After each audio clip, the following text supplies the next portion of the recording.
It's now my pleasure to introduce one of our special guests.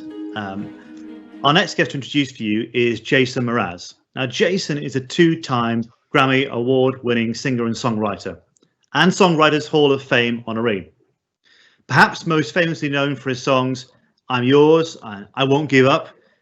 He sits on the board of the ASCAP Foundation, as well as his own Jason Mraz Foundation, which serves to shine for inclusive arts education and the advancement of equality. Really generous and worthy cause. Now, also established in 2015, Mraz Family Farms is committed to peace in the world through organic, regenerative agriculture, fair trade, and kind words. Now, Jason's latest song, Look for the Good, very prominent for this time in the world, is a title track for his upcoming album out June the 19th. So I'm very excited to say he's also wearing a very cool hat. Jason, how are you? I'm great. How are you today? Thank you so very much for having me. It's an honor to be a special guest today. It's great to see. So you're somewhere in California right now? It was great outside. That's right. It is morning time in California. I'm here at the ranch at Mraz Family Farms, and I have a little studio in the backyard where during these times I've learned how to turn it into a broadcast center and communicate with you guys. So, and shortly after this, I'll probably be back outside on the farm doing some harvesting because it's spring going into summer, and right now a lot of fruits are coming into fruition and maturation. So while they ripen, it's our duty to get them off the tree and into hungry people's hands and mouths. That's amazingly down to earth for somebody who's done so much in terms of your songwriting and going around the world and seeing people, yet you're also committed to getting into the ground, getting into the dirt and connecting with nature in many ways as well. So I'd like to bring in, first of all, a question now, first of all. So this one's actually going to come from the USA. Now, I've got a question coming in from Nathan. Now, Nathan's actually only 9 years old, but doing a great job. Nathan, how are you? Can you hear us? Good, yeah. You're live with Jason right now. Have you got a question for him? Uh-huh. Hey, Jason, nice to meet you. I like your new song, Look for the Good. Where did you get the idea for this song? And did you ever expect it to be played in such a hard time? Thank you, Nathan. It's good to see you. And thank you for that question. Unfortunately, Nathan, yes, I did have a feeling in my heart and in my gut that times on this planet are hard. All over the planet. We are living in, as humans, there will always be suffering. There will be some version of pain and heartache and need. And I write from that place, knowing that place, and I try to write songs that breathe life into comfort and healing and ways of looking at the world that can inspire us to take action and stay motivated to change the world for the better and to help each other out through dark times. So I wrote Look for the Good to inspire listeners to remember to stay positive through dark times. And yeah, that's what I wrote it for. Thank you, Nathan.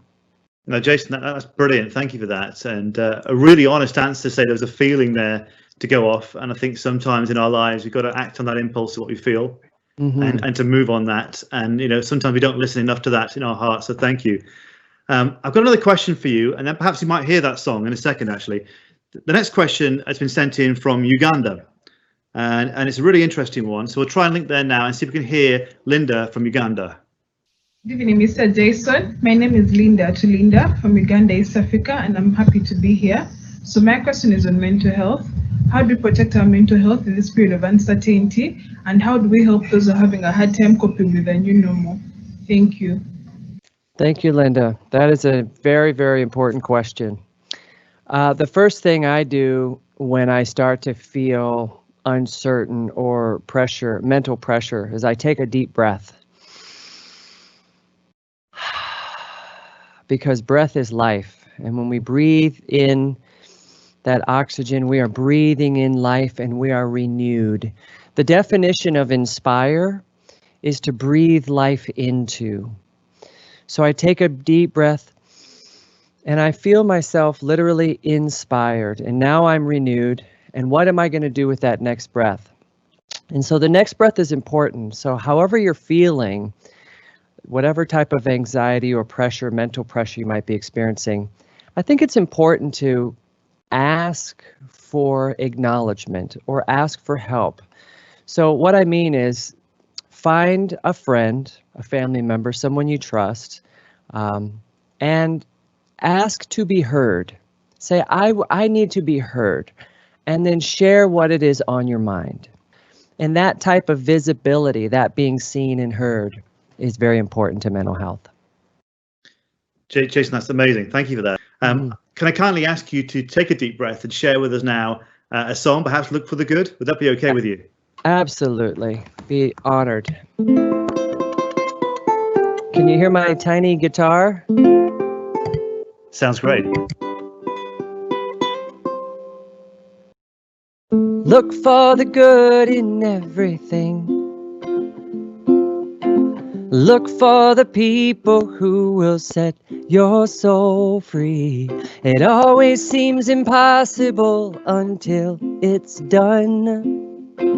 Look for the good in everyone. People don't go crazy. People don't go mad. People don't forget the superpowers we all have.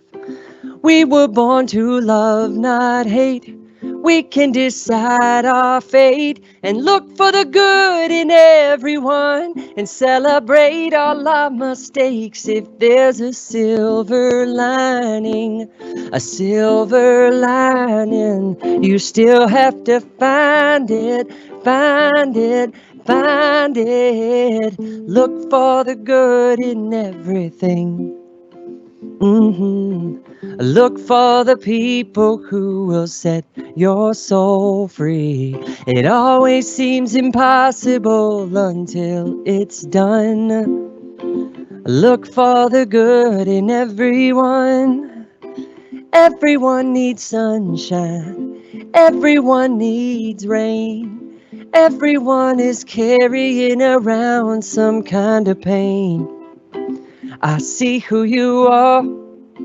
You're just like me. I see you're searching for a purpose, guided by a dream. I see who you are. I'm just like you. And I get lost sometimes and I forget what I came here to do. So I keep on trying. When it gets frightening, look for the good in everything. I try to look for the people who will set me free. It always seems impossible until it's done. Look for the good. Look for the good. Look for the good in everyone. Wow, Jason, that was amazing. Thank you. Now, you mentioned about your farm, which is, I know, very passionate for you and a wonderful thing.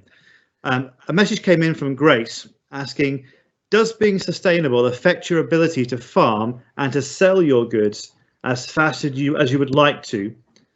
Where, you know, if you weren't sustainable, would it be better for you to do so? And actually, do you believe that this is why some farmers are not sustainable? So a long question there. So does it affect your ability to be fast enough to create it? And is that why some farmers don't do that, you think? I don't like to look at farming in terms of fast, because I feel like Earth has a pace. Earth moves at its own pace. It moves by seasons. So we in sustainable and regenerative agriculture, we work with the Earth at Earth's pace. And I add the word regenerative to that agriculture because it's one thing for us to think sustainably, which has to be environmentally sustainable, has to be economically sustainable so that I can pay my employees. And then there has to also be a social aspect to it as well. So the community itself has to benefit from us doing this farm work. So speed is not necessarily the farmer's friend. What we want to do is make sure the earth is regenerating while we work. So instead of just taking fruits from the earth, we're making sure we're putting energy back into the earth through composting, through biodiversity, and we take our time. And that's actually a model we're trying to inspire our neighbors in our agricultural community, so that we're not constantly just taking season and after season. So I think creating foods fast isn't necessarily the key to sustainability. The key is regeneration, and will I be able to farm again next year? That's the most important part of agriculture. That's really interesting. Thank you. That's amazing. I'm going to see if we've got Maya online now and has to put a camera on. I know she's a super fan of yours in terms of listening to music. Maya, how are you? I'm good, thank you. How are you? Great. Have you got a question for Jason? Yeah. In your song Back to the Earth, you sing about living in harmony with the land. What does that mean to you, and how do you live in harmony with the surrounding nature? Thank you for asking. I walk mindfully on this earth. I tread lightly on this earth because I know that the earth gives us so much. So it's important for me to give back to the earth. And that's what that song really is about. It's not necessarily leaving Tor and just going back to the farm. It's really about giving back to the earth. How can I help steward the earth? For example, we grow a lot of fruit trees here. When I moved into this farm, we had maybe 300 or 400 trees that were planted by the generation before me, probably in the late 60s, early 1970s. And then when I moved in, I decided to create a multi-layered agricultural system, more of like a fruit forest, and mimicking what the earth would do in a forest. And now we have about 4,000 trees on our farm. So if you can imagine that kind of growth and the kind of biodiversity that comes into this area. And we really aren't using that much more water than the original farm was using. So it's a unique relationship that the farmer and the environment have together in growing food, because when you plant a fruit tree, it really needs pruning, it needs feeding, it needs care by the farmer in order to produce the fruits. So we have to work together in order to have success in the environment. And that's what I mean by living in harmony. That's brilliant. Thank you for that. I mean, your time on those questions has been greatly appreciated. I'm going to say in a second a huge thank you for everyone involved, Jason, and then I'll probably come back to you. Would you mind playing us out after I've said the thanks as well? Absolutely. Happy to. Wonderful. So can I just say, from the whole event, for those watching, I know we've got people around the world watching, and this actual event will go to people in some of the most deprived areas of the world, as well as other areas also. And I've got to thank all of our children taking part, for being part of it, on your question side of it, in multiple languages as well. A huge thank to Jason for his contributions so far. Been amazing to this event and sharing his heart with us. It's truly inspiring, and I hope inspired all of you to take action. To thank the Smithsonian as well, with Dr. Mack, Dr. Brian, and Dr. Carol, and also the World Health Organization with Dr. Van Kehove. I know we were all inspired greatly by the National Geographic Society, and not just reading their magazines and seeing what's going on, but particularly with Melati and Andrew there, was an insightful call to arms and self-belief that we can really do something here. We can achieve something if we just stand up and make it happen, and an amazing story. A huge thanks from myself to Lord Dr. Michael Hastings, a great friend of ours, and always brings wisdom and insightfulness to what we do here in the Global Classroom. Our next event will be in July, and the 9th of July, and it'll be a very important event for us. We're looking at one global mind. How are we in terms of our mindfulness? How do we stand? Can we have peace in ourselves, understanding, keeping ourselves calm, keeping ourselves mentally well? And we've touched on that today with Jason's comments as well and what he said. But for today, it's a goodbye from myself and all the team here at the Global Classroom. I'm going to hand over to Jason now to play us out and say a final farewell as well. Thank you, Jason. Thank you so much. It's been an honor to be with you this morning. I consider myself a singer and a songwriter, but I also consider myself a poet. And it's my job to look at a problem and try to find a solution. And that's what songwriting is. It's a blank page, and I have to find the solution for filling that page with some mindful thoughts. This is a song called I'm Yours. Well, you done me in your bed, I felt it. I tried to be chill, but you're so hot that I melted. I fell right through the cracks, and now I'm trying to get back.